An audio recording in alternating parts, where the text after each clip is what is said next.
വെളിച്ചത്തിന്റെയും നിഴലുകളുടെയും നൃത്തമാണ് ദൃശ്യാനുഭവങ്ങളുടെ കാതൽ. അതിന്റെ സൂക്ഷ്മ വിന്യാസങ്ങൾ ശ്രദ്ധിക്കാൻ എപ്പോഴും ഉണർന്നിരിക്കുന്ന ഒരു മനസ്സ് വേണം. ഈ പ്രകാശ നാടകത്തെ പങ്കുവെക്കാനുള്ള ആവേശമാണ് ശ്രീ ദത്തൻ പുനലൂരിന്റെ ഫോട്ടോകളുടെ ജീവൻ.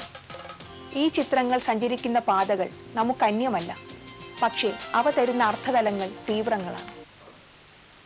ശ്രീ ദത്തൻ പുനലൂരിന്റെ അപൂർവ സുന്ദരങ്ങളായ ചിത്രങ്ങളുടെ പ്രദർശനത്തിൽ നിന്ന് പ്രകാശത്തിന്റെ വിവിധ സാധ്യതകൾ ഉപയോഗിച്ച് പുതിയൊരു അനുഭവ തലം രൂപപ്പെടുത്താനുള്ള ശ്രമമാണ് തന്റെ ചിത്രങ്ങളെന്ന് ശ്രീ ദത്തൻ പറഞ്ഞു.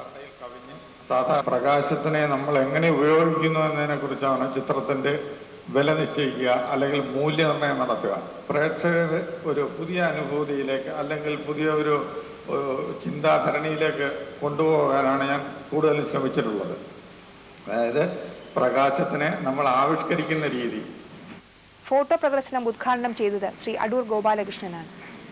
പരിചിതമായ ദൃശ്യങ്ങളിലെ അപരിചിതമായ ഘടനയും കാമ്പും വെളിവാക്കുന്നവയാണ് ദത്തന്റെ ചിത്രങ്ങളെന്ന് ശ്രീ അടൂർ അഭിപ്രായപ്പെട്ടു. ദൃശ്യങ്ങളിലെ അതിൽ ഉള്ളടങ്ങിയിരിക്കുന്ന അസാധാരണത്വത്തെ കൃത്രിമമായ ഒരു സമീപനം സ്വീകരിക്കാതെ ചിലപ്പോഴൊക്കെ വളരെ അടുത്ത് എന്നും മറ്റു ചിലപ്പോൾ ഒരു പ്രത്യേക തലത്തിൽ പ്രകൃതിയിൽ തന്നെ നിലനിൽക്കുന്ന സൂര്യപ്രകാശവും മറ്റ് വെളിച്ചത്തിൻ്റെ സന്നിവേശങ്ങളും ഉപയോഗപ്പെടുത്തി എടുത്തിരിക്കുന്ന ചിത്രങ്ങളാണ്. രണ്ട് പൂക്കൾ നിൽക്കുമ്പോൾ അത് ഫോട്ടോഗ്രാഫറുടെ കണ്ണിൽ അതിന് പ്രത്യേക ലൈറ്റിങ് കാരണം, അതിൻ്റെ കോമ്പസിഷൻ കാരണം രണ്ട് അരയന്നങ്ങൾ വെള്ളത്തിൽ നീന്തുന്നതായിട്ട് തോന്നാം.